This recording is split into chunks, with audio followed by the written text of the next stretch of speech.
Dr. Hargrove, I am a Presbyterian, and as you well know, and most of those exercises include some all-compassing religious view that is most definitely at odds with the Nicene Creed. I don't want anything interfering with my spiritual well-being, thank you very much. Well, think about it anyway, he said, closing my chart. Then, as if suddenly remembering something, he said, I guess Sue told you that we're leaving for Europe next week, Monday, in fact. Sue Hargrove was a friend, a fellow member of the garden club and the book club, and, in my opinion, a most suitable wife for the well-respected physician. She gave lovely parties. Oh, she told several of us a while back, I said, but I declare I didn't realize that the time is upon us. I must have you both for dinner before you go. After that conventional invitation, it occurred to me that something more important was staring me in the face. Doctor, if my memory serves me correctly, Sue said something about an extended tour, a matter of months even. Will you really be gone that long? The thought of being without the services of my physician, even though I really had need of them, filled me with anxiety. I think he could see the dawning realization of looming abandonment on my face, for he stopped and patted me on the shoulder. Don't worry, Miss Julia, he said. I have a locum tenens coming in.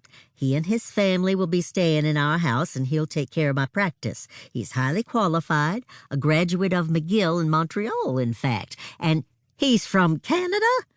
What's he doing way down here?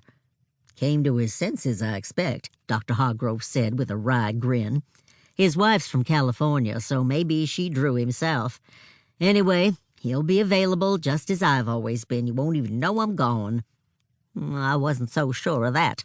First of all, a locum tenens meant that his substitute didn't have a practice of his own. Otherwise, he would be too busy to take over for someone else.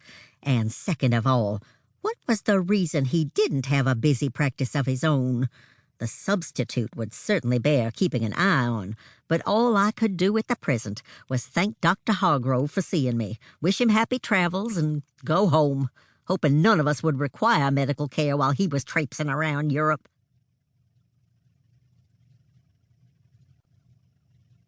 Chapter 2. By the time I turned the car into the driveway at home, I felt sure I was coming down with something. My face was cold and clammy, my hands were trembling, and my shoulders were shivering and shaking. Wouldn't you know it, I mumbled, gathering my keys and my purse to go inside. Here I am, getting sick, just as my doctor will be out of the office, out of town, and out of touch. I entered the house through the back door, expecting to find LuAnne in the kitchen. She wasn't, so I sank into a chair at the table to unbutton my coat and take my pulse. LuAnne came through from the dining room, stopped short when she saw me, then said, You're home mighty early. I thought you had things to do. I did, but I didn't do them. LuAnne, come see if I have a fever. LuAnne frowned, then walked over to the table. You getting sick? She put her hand on my forehead in the time-honored way of detecting a fever. I think I am.